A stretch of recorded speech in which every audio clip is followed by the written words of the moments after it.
ያለ መጥሪያ ሊይዙኝ ኮሚሽነር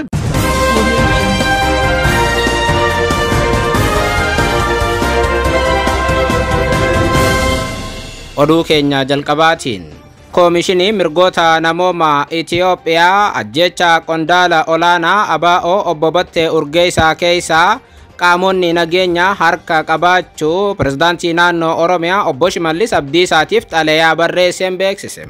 Koomishinii mirga namooma Itoophiyaa ajjecha qondaala ABO obbo Battee Urgeessaa irratti raawwatame qorachaa turuu himuun garuu dhiibbaa qaamonni nageenya mootummaa irraan ga'aniin qorannicha addaan kutuu isaa beeksiseera.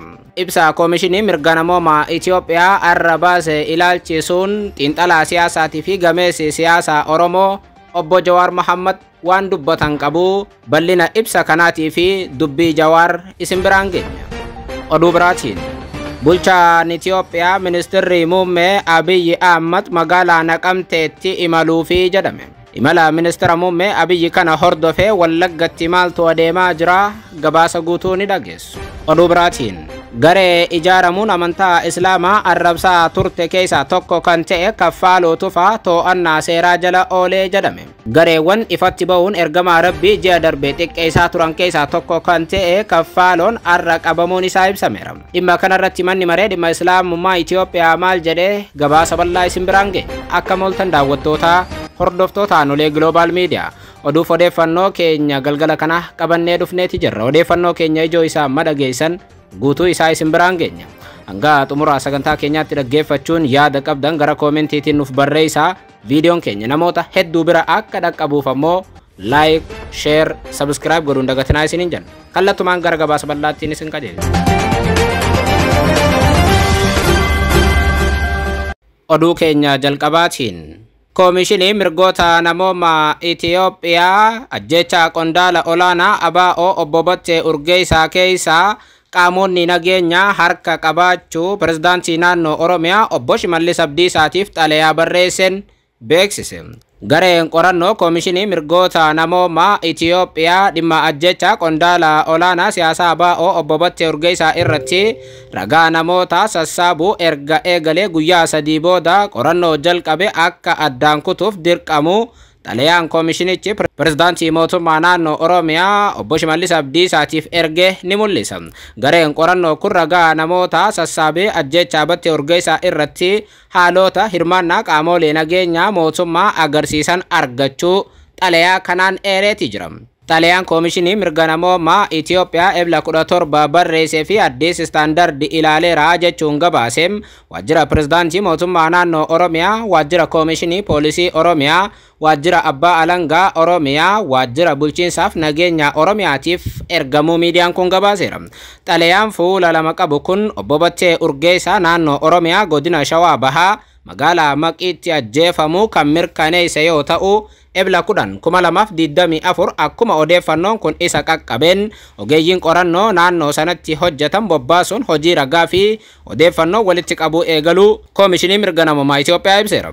Koomishinichi odeeffannoo fi ragaa garee qorannoo isaatiin walitti qabame irratti hundaa'uun pensiyoonii Abiheem jedhamutti siree qabatanii kan turan obbo Battee Urgeessaa ebla 9/2024 waaree booda naannoo sa'aatii 11tti irbaata booda akka deebi'an himuun furtuu kutaa ciisichaa isaanii bakka simannaa keessummootaatti kaawwatanii akka ba'an hubachuu Koomishinii mirga namoomaa Itoophiyaa ibseera. Obbo Batteen mana siree san gadhiisanii erga bahanii booda naannoo sa'aatii 11:30tti konkolaataan tokko qaamolee nageenyaa meeshaa waraanaa hidhatanii fi uffata yeroo baay'ee reenjar jedhamuun beekamu uffatan 4 aangawoota 2 waliin mooraa mana siree keessa buusee jedhu. Koomishinichi gabaasa baaseen walumaa galatti namoonni 6 kutaa ciisichaa qabataniiru jedha. Koomishinii mirga namoomaa Itoophiyaa ibsa irra baaseen haala guyyoota biroo irraa adda ta'een guyyaa sana naannoo sa'aatii 11:45tti humnoonni nageenyaa magaalattii sochii konkolaattota miila 3 yookiin ammoo baajaajii fi namoota miilaan adeeman naannoo sun akka deeman dhorkuu koomishinichi kun ibseera. Guyyaa sana halkan walakkaa naannoo sa'aatii 6tti bakka magaalattii irraa ba'ee bakka reeffi obbo Battee itti argame konkolaataan piikaappii tokko saffisaan imaluun daandii irraa maqee ibsaa osoo hin dhaamsin dhaabbachuu Koomishinii Mirga Namoomaa Itoophiyaa namoota garagaraa wabeeffachuun ibseetii jira. Ergasii namoota uffannaa waraanaa uffatan 4 konkolaataa sanarraa bu'uun nama tokko duuba konkolaataa irraa harkisanii buusuun irra deddeebiin itti dhukaasuun gatanii deemuu Koomishinii Mirga Namoomaa Itoophiyaa ibseera. Guyyaa itti aanu ebla 10 reeffi battee harkisaa 2 duubatti hidhame akkasumas mataa, laphee fi garaa irratti rasaasaan rukutamee argameera. Gareen Koomishinii Mirga Namoomaa Itoophiyaa qorannoo isaa itti fufuun ebla 11 ragaa baatota kanaan dura dubbise qunnamee gaaffii dabalataa gaafachuuf yaalus namoonni kunneen poolisiidhaan akka qabaman baruu ibseeti jira. Koomishiniin Mirga Namoomaa Itoophiyaa poolisiin namoota ragaa ba'an kana nageenya isaaniitiif jecha to'annaa jala oolchuu isaanii ibseera. Haa ta'u malee koomishinichi ragaa ba'oota waliin akka hin qunnamne dhorkamus ibseera. Xalayaan Koomishinii Mirga Namoomaa Itoophiyaa itti dabaluudhaan akka ibsutti koomishinichi adeemsa qorannoo keessatti nageenya ragaa baatota mirkaneessuuf carraaqqii guddaa taasisus poolisiin ragaa baatota gareen qorannoo koomishinichaa dubbisan hidhuu qofa osoo hin taane yeroo gareen koomishinichaa magaalattii keessa socho'u namootaa fi konkolaattota hin beekamneen hordoffii irratti taasisaa fi sochii isaanii gufachiisaa turanii jedha. Koomishinichi akka koomishiniin kun jedhutti namootaan ani achitti bobbaasee qaamonni nageenya doorsisaa turanii jedha.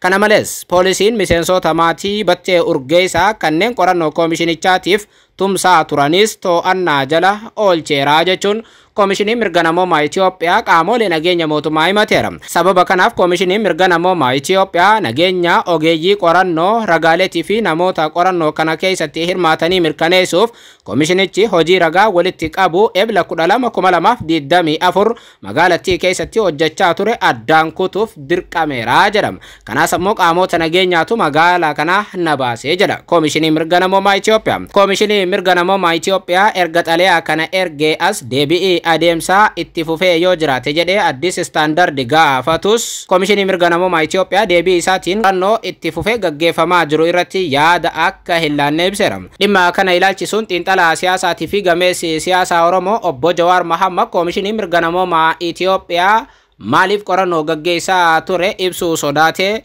maal quba qabaa waan quba qabu ummataaf ibsuu qabaa jechuun afaan Ingiliffaatiin Koomishinii Mirga Namoomaa Itoophiyaa gaafateera.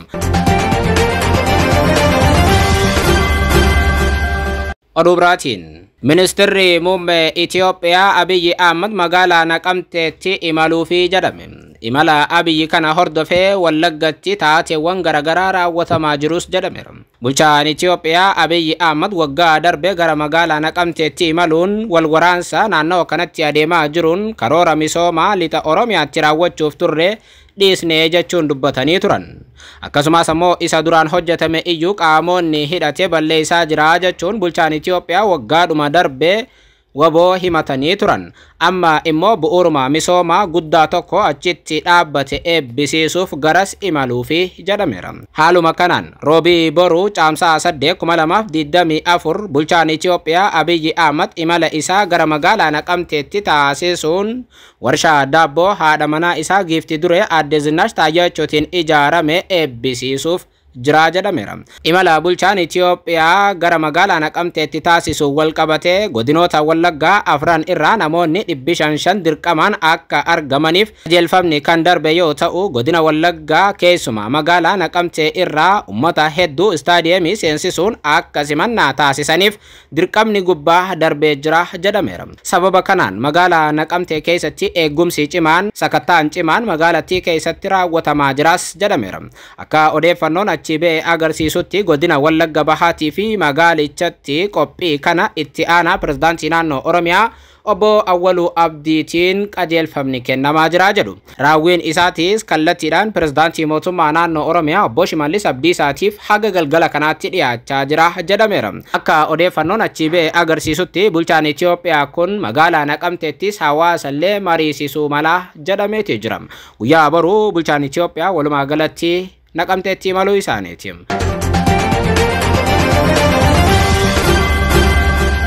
Oduu biraatiin gareelee ijaaramuun amantaa Islaamaa arrabsaa turte keessaa tokko kan ta'e Kaffaaluu Tufaa to'annaa seeraa jala ooluun ibsame. gareen finxaaleeyyii Oromiyaatti ijaaramuun amantaa Islaamaa bifa qindaa'een arrabsaa turuun ni yaadatama.